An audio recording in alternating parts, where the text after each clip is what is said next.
नमस्कार, news state Madhya Pradesh Chhattisgarh में आपका स्वागत है। मैं हूं आपके साथ लोकेंद्र त्यागी। आपके मुद्दे में आज बात ओबीसी आरक्षण की। दरअसल लंबे समय बाद पहली बार मध्य प्रदेश में ओबीसी आरक्षण के बगैर स्थानीय चुनाव हो सकते हैं, लेकिन इसमें सबसे बड़ा नुकसान तो ओबीसी वर्ग का ही है, क्योंकि पहले जो 14% आरक्षण मिल रहा था, अब वो भी राजनीति ने कुर्बान करा दिया। तो अब कोर्ट ने फैसला सुना दिया है कि बिना ओबीसी आरक्षण के ही चुनाव होंगे। ऐसे में सवाल उठता है कि ओबीसी आरक्षण पर कहां पेच फंसा? सियासी रेस में क्या मामला बिगड़ गया और ज्यादा हितैषी दिखाने में क्या यह मामला हाथ से निकल गया? आज इन्हीं कुछ सवालों पर करेंगे चर्चा। कुछ खास मेहमान भी हमारे साथ जुड़ेंगे, लेकिन उससे पहले आज की रिपोर्ट आप देखिए।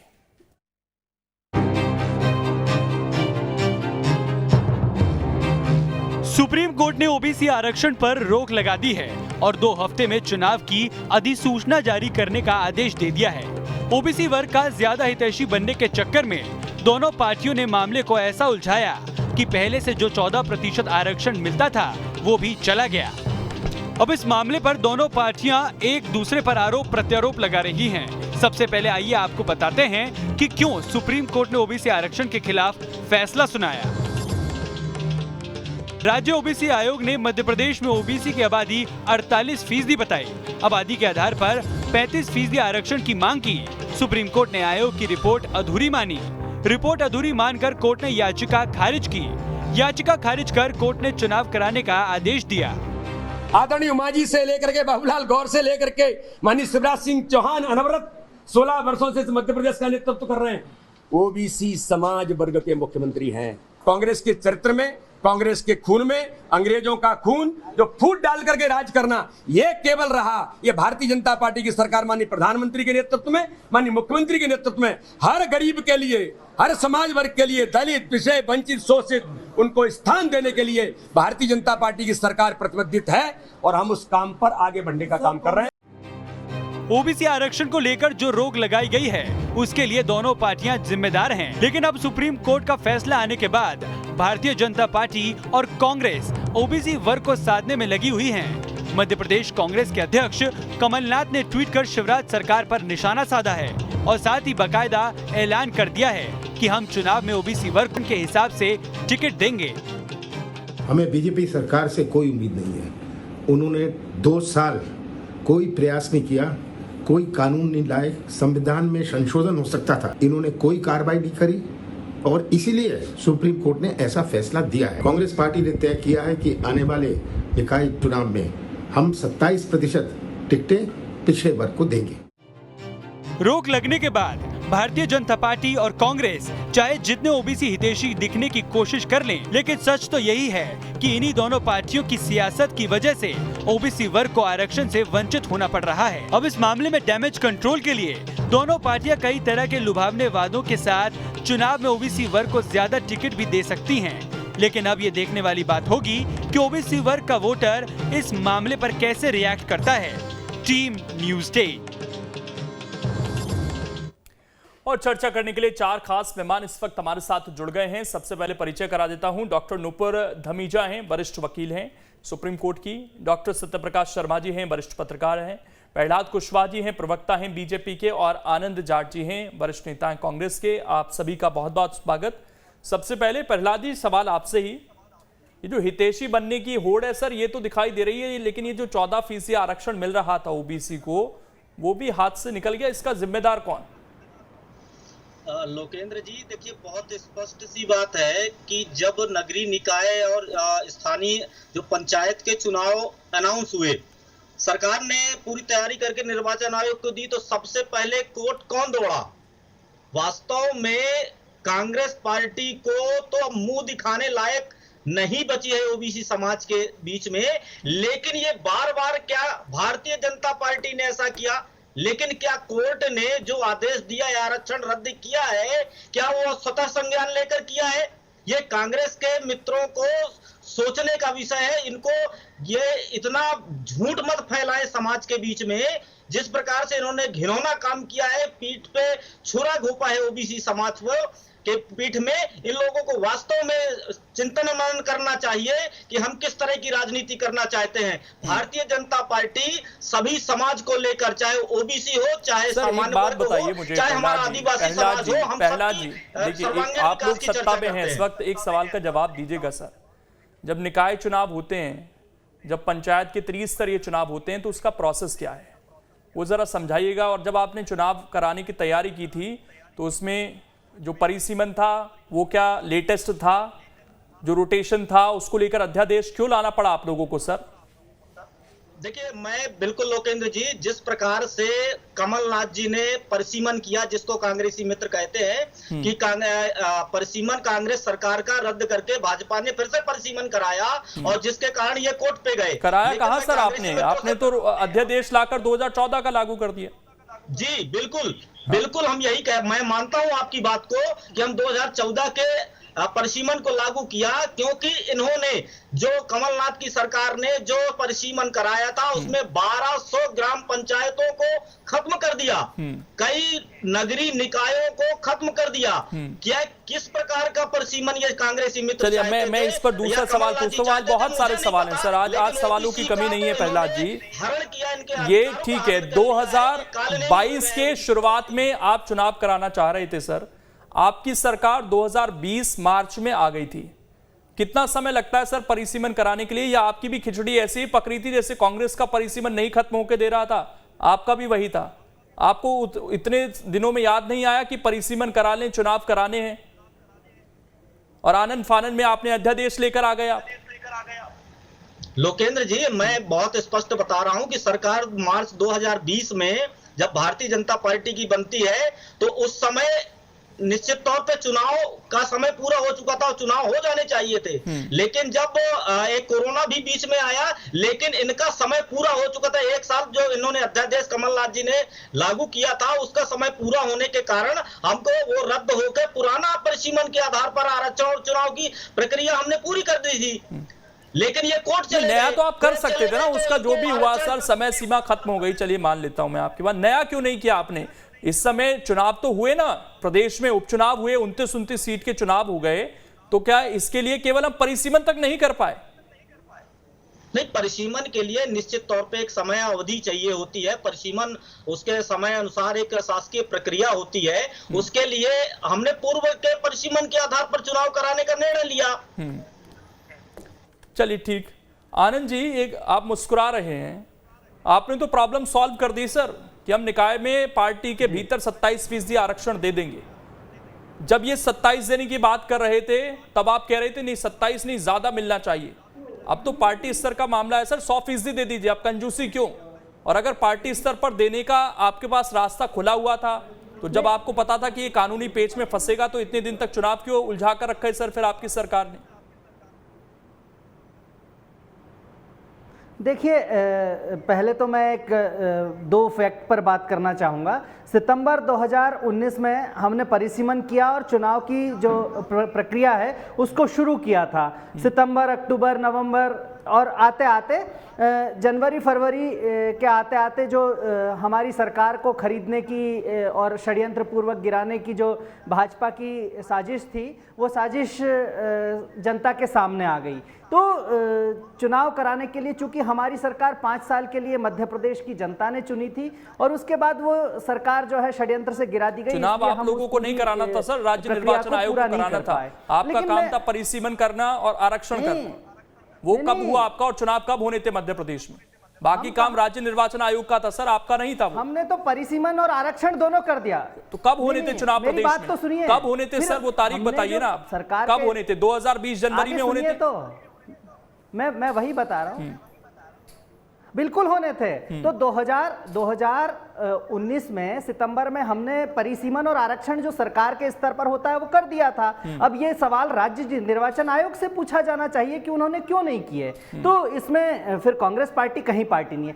दूसरी बात यह है कि चूंकि भारतीय जनता पार्टी लगातार इन चुनावों से भाग रही है, ये बिल्कुल पूरी तरह से सिद्ध और साबित हो चुका है। मैं दूसरी बात कहना चाहता हूं, जो हमारे नेता आदरणीय कमलनाथ जी ने आज वीडियो जारी कर कहा कि अगर पिछड़ा वर्ग की हितैषी है भारतीय जनता पार्टी, तो केंद्र में भारतीय जनता पार्टी की सरकार है, राज्य में भारतीय जनता पार्टी की सरकार है और हम पूरी तरह से सहयोग करने को तैयार हैं। शिवराज सिंह चौहान जी, संसदीय कार्य मंत्री नरोत्तम मिश्रा विधानसभा का विशेष सत्र बुलाएं और साथ में एक प्रस्ताव पारित करें और केंद्र सरकार को भेज दे। अगर पिछड़ा वर्ग के हितैषी हैं तो हमने तो बता दिया कि भाई अगर संवैधानिक तौर पर अभी चूंकि सुप्रीम कोर्ट की गाइडलाइंस आ गई है, उनका आदेश आ गया है, तो अभी करना संभव नहीं है, तो हमने अपने स्तर पर करने की कोशिश की है। लेकिन वो कांग्रेस की सरकार है जिन्होंने पिछड़ा वर्ग के हितों के लिए रामजी महाजन आयोग बनाया। वो दिग्विजय सिंह जी थे जिनके कारण 1994 केंद्र से आपसे संवैधानिक संशोधन उस समय करा लेते सर।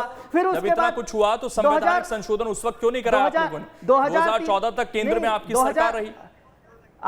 अगर आप बात लोकेंद्र जी आप बात सुनेंगे तो बहुत अच्छा रहेगा। 2003 में हमने 27% आरक्षण दिया था और कमजोर पैरवी के कारण, चूंकि 2003 में शिवराज सिंह भारतीय जनता पार्टी की सरकार आ गई थी, तो कमजोर पैरवी के कारण वो आरक्षण खत्म हुआ और फिर आदरणीय कमलनाथ जी की जब कांग्रेस की सरकार आई, फिर हमने 27% उसको संवैधानिक दर्जे देने की कोशिश करने की पूरी प्रक्रिया की और वहां भी भारतीय जनता पार्टी ने विरोध किया। तो आप ये जो लिपस्टिक लाली पोतने से भारतीय जनता पार्टी का जो ओबीसी विरोधी चेहरा है वो छुपने वाला नहीं है। आज विदेश यात्रा रद्द करनी पड़ी है, आगे चुनावी सभाएं भी रद्द करनी पड़ेंगी। आगे देखिए होता है क्या। मध्य प्रदेश का ओबीसी समाज अब वो 2003 वाला नहीं रहा है, वो जागरूक हो गया है और वो जानता है कि किसके साथ खड़े होना है। एक बात बताइए सर, एक सिंपल सा सवाल है, मैं और गेस्ट के पास भी जाऊंगा। आनंद जी, जब पार्टी स्तर पर आप लोग दे सकते हैं तो फिर और लोगों को बाध्य क्यों करना कि इस सीट से यही व्यक्ति चुनाव लड़े? जी। आप लोग दीजिए अपने सपोर्टर्स को टिकट जिस कास्ट का आपको देना है, लेकिन और लोगों को छूट दे दीजिए। फिर अब आप लोग सोच रहे हैं देश में 100% आरक्षण लागू हो जाए, फिर तो जातीय आधार पर यही सोच है ना आप लोगों की। 50% इनकी आबादी है तो इनको उस हिसाब से अनुपात में आरक्षण मिले। देखिए भारतीय जनता सुनिए, बहुत बढ़िया सवाल आपने किया। भारतीय जनता पार्टी ने ईडब्ल्यूएस को 10% आरक्षण दिया, उसके लिए संविधान संशोधन किया या नहीं किया? किया है।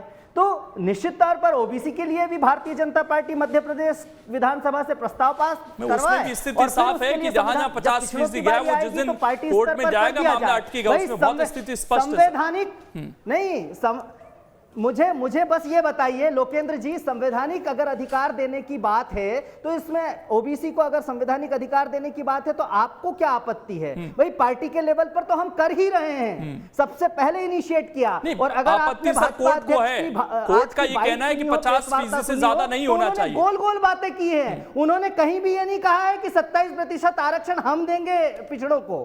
मैं ये पूछना चाहता हूं, कोर्ट की गाइडलाइंस सर 50% से ऊपर नहीं होना चाहिए और संविधान और कोर्ट के हिसाब से ही चला जाएगा। सर डॉक्टर सत्यप्रकाश शर्मा जी, ये जो अब दिखावे की कोशिश हो रही है, उसके बाद मैं इसके जो कानूनी पहलू हैं वो भी समझूंगा, वकील भी हमारे साथ हैं। ये केवल दिखावा ही माना जाए? रास्ता तो अब क्लियर है, चुनाव होने हैं क्योंकि बाध्य है निर्वाचन आयोग चुनाव कराने के लिए। बिल्कुल बिल्कुल लोकेश जी, बहुत अच्छा सवाल है आपका। देखिए मैं आपको बताऊं, ये हम अगर 1992 की बात करें तो 1990 जब इंदिरा साहनी से बात करते हैं, इंदिरा साहनी के केस में जो लिमिटेशन आई, वही लिमिटेशन ने तो कहीं ना कहीं ट्रिपल टेस्ट का रास्ता बनाया। और रास्ता बनाने के साधन इनके पास दिग्विजय सिंह जी के पास थे, इसके बाद शिवराज सिंह जी के पास थे। इन दोनों ने ही अगर कहीं 9 शेड्यूल का उपयोग करते हुए अपनी रिजर्वेशन एक्ट में अमेंडमेंट किया होता, जैसे कि तमिलनाडु में देखा होगा आपने, तमिलनाडु में टोटल 69% है, लेकिन 2007 के बाद आपने देखा होगा कि जो 9 शेड्यूल है उस पर रोक सुप्रीम कोर्ट ने लगा दी है, जिसके कारण अब ये नहीं कर सकते। शिवराज सिंह चौहान नवंबर 2005 में शपथ लेने के बाद भी पिछड़े वर्ग के वो बनते हैं लीडर, तो उनको उस समय ये चीज याद क्यों नहीं आई कि मध्य प्रदेश में 14 से 27% कर दिया जाए। कुल मिला के 2019 में जब कमलनाथ लीड गवर्नमेंट आई, उन्होंने इस वर्ग को लुभाने के लिए जो 27% आरक्षण कर दिया, उसके पिछले पहलुओं पर नहीं गए। ये नहीं सोचा कि इसको तो रोक इंदिरा साहनी केस में लगना ही लगना है। इसके पहले, इसके बाद आके अगर शिवराज सिंह सरकार की बात करते हैं तो उन्होंने कहा कि हम भी लुभाएंगे, तो नोटिफिकेशन जो जारी होना चाहिए था वो नोटिफिकेशन जस्ट 1 साल तक लागू रहता है। आपको भाजपा के प्रवक्ता जी को मैं स्पष्ट कर दूं कि कभी भी 2014 के नोटिफिकेशन को आप 2021 में नहीं लागू कर सकते थे। आपको दोबारा नोटिफिकेशन करना पड़ेगा रिजर्वेशन रोटेशन के लिए।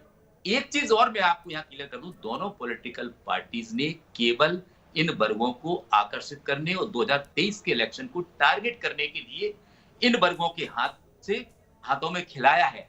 अगर वास्तव में रिजर्वेशन देना होता तो कहीं ना कोई एक मजबूत रीढ़ बनानी चाहिए थी, जो कानून लाना चाहिए था। उस कानून के तहत सेंटर में आपकी सरकार है, आपको वहां दबाव बनाना चाहिए था कि जो इंदिरा साहिनी केस है 50% का जो लिमिटेशन है उसको कहीं ना कहीं आप फ्रीज करने का रास्ता तय करें, जिससे कि तमिलनाडु जैसा जहां 69% है, मध्य प्रदेश में भी अगर 50 के ऊपर हो जाता तो कोई बुराई नहीं थी। लेकिन सवाल ये उठता है कि क्या केवल राजनीतिक रोटियां सेकने के लिए या फिर वास्तव में पिछड़े वर्गों को फायदा देने के लिए। अब एक चीज और यहाँ समस्या खड़ी हो गई है लोकेश जी, देखिए अभी तक क्या था कि पिछड़ा वर्ग यहाँ यूनाइटेड नहीं था मध्य प्रदेश में।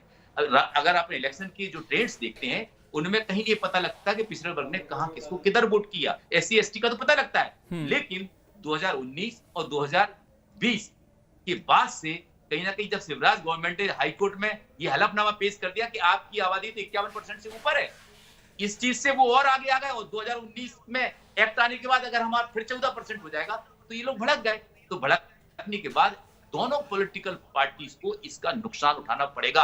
अब बातों में कौन आगे जाता है, ये भाजपा के प्रवक्ता की मुझे एक बात बिल्कुल नहीं लगी। क्या शिवराज सिंह जी हो, उमा भारती जी हो, बाबूलाल गौर हो, क्या इनकी मुख्यमंत्री बनने से क्या आपका भला हो जाएगा? कुशवाहा जी, आपका भला हो सकता है क्या? कभी नहीं। आपके भले के बारे में सोचो। रिप्रेजेंटेशन कोई भी करे उससे क्या फर्क पड़ेगा? जनरल करे, SC करे, ST करे, OBC करे, लीडर तो एक ही होगा, लेकिन उस वर्ग को फायदा कब मिलेगा इस पर सोचना होगा।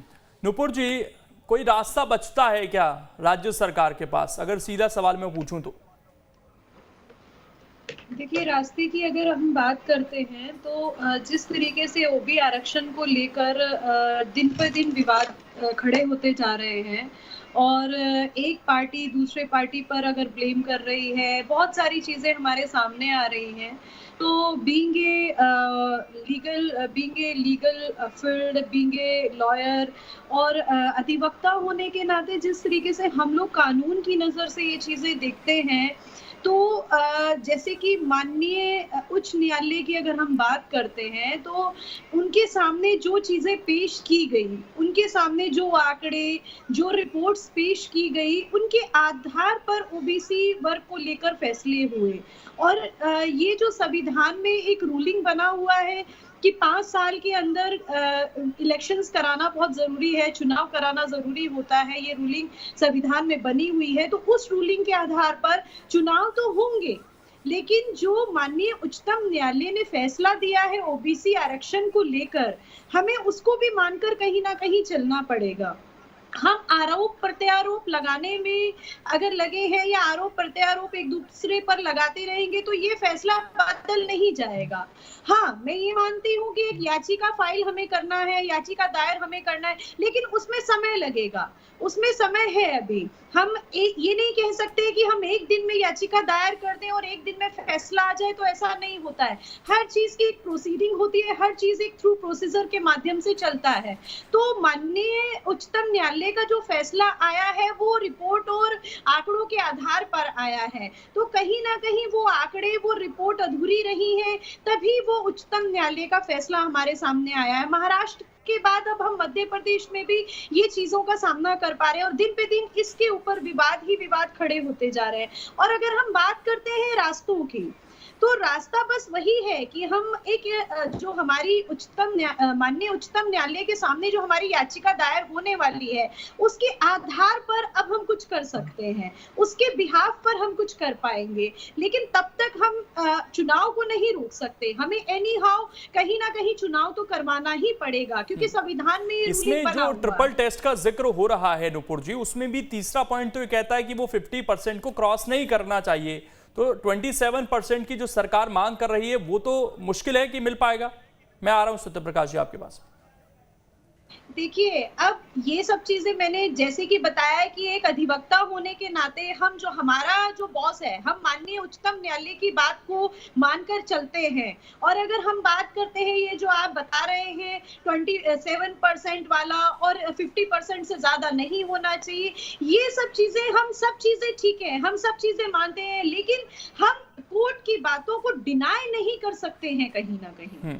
ठीक, सत्य प्रकाश जी कुछ कहना चाह रहे थे, बोलिए, उसके बाद मैं आ रहा हूं आनंद जी। मैं लोकेश जी लीगल एक्सपर्ट से ये जानना चाहता हूं, क्या एग्जीक्यूटिव के पास कोई रास्ता है कि इस लिमिटेशन को क्रॉस किया जाए? ये सब चीजें तो ठीक है, आप अपना लीगल ओपिनियन इस बात में हम लोगों को बताएं कि एग्जीक्यूटिव क्या कर सकता है जिससे इंदिरा साहनी के केस को कम कर दिया जाए। देखिए, मैं बिल्कुल बताना चाहूंगी, हर चीज का एक रास्ता होता है, लेकिन उसके लिए हमें एकता से काम करना होता है। और मैं मानती हूँ कि we are Indians and we lack unity. कहीं ना कहीं हम लोगों के अंदर एकता की कमी होती है और उसी चीज का फायदा हर इंसान उठाकर चला जाता है। मैं रास्ते पर आ रही हूँ, मैं बिल्कुल, मैं सत्य प्रकाश जी, मैं बिल्कुल रास्ते पर आ रही हूँ, मैं सत्य प्रकाश जी बिल्कुल रास्ते पर आ रही हूँ कि हमें इसके ऊपर कुछ ऐसे कानूनों का गठन करना होगा। आने वाले समय में जिस तरीके के विवाद ओबीसी आरक्षण को लेकर हो रहे हैं या किसी और आरक्षण को लेकर बहुत सारी चीजें आए दिन फैलती हैं या बहुत सारे मैसेजेस हमारे पास आते हैं, तो एक ऐसे कानून का गठन करने की मांग हमें करनी है और करनी भी चाहिए, जिसको लेकर, जिसके रास्ते पर चलकर ये सब विवाद कहीं ना कहीं खत्म हो सके। ठीक, आनंद जी कुछ कहना चाह रहे थे, आखिरी 30 सेकंड सर, जल्दी से।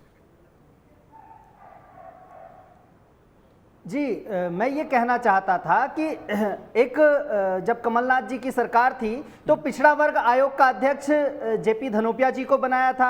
अभी पिछड़ा वर्ग कल्याण आयोग का कोई मतलब बिल्कुल असंवैधानिक तरीके से पूरी प्रक्रिया की गई, ना कहीं कोई सुनवाई हुई, ना कोई विज्ञापन आया गया, कहीं पर कोई जानकारी एकत्रित नहीं की गई। ट्रिपल टेस्ट के लिए जो जरूरी मापदंड थे, जो जरूरी रिपोर्ट थी, वो पूरी आधी अधूरी है और ये मीडिया के माध्यम से, आप लोगों के माध्यम से मेरे पास। शुक्रिया आप सभी का जुड़ने के लिए और इस डिबेट का हिस्सा बनने के लिए। तो मामला पेचीदा होता जा रहा है, अब कब इसका सॉल्यूशन निकलता है ये देखने वाली बात। फिलहाल छोटा सा ब्रेक, खबरें लगातार जारी हैं।